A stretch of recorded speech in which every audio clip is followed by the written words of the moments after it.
তার অনেক কষ্ট হতো। একজন সন্তান হিসেবে আমার এটা খুবই খারাপ লাগতো।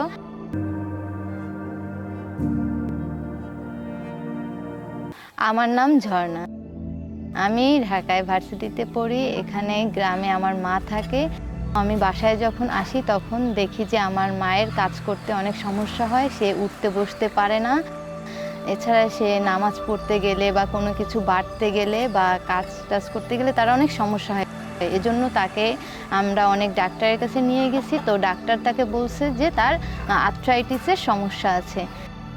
তো তারপরও তার জন্য আমরা অনেক থেরাপিও দিয়েছি, কিন্তু তার কোনো ফলাফল পাচ্ছি না। তার অনেক কষ্ট হতো। একজন সন্তান হিসেবে আমার এটা খুবই খারাপ লাগতো।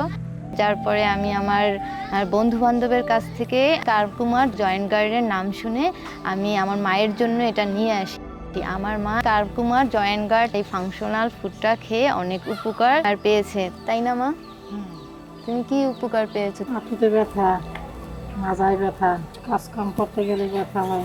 ডাক্তারের কাছে গেছে তো ভালো হয়নি। কার্কুমার জয়েন্ট গার্ড হচ্ছে একটা ফাংশনাল ফুড। আমার মায়ের তো আর্থ্রাইটিসের প্রবলেম ছিল। তো এই আর্থ্রাইটিসের প্রবলেমের কারণে তার জয়েন্টের ফ্লুইড কমে গেছিল। কিন্তু এই ফাংশনাল ফুডটা খাওয়ার ফলে সে তার সমস্যা থেকে অনেক মুক্তি পেয়েছে।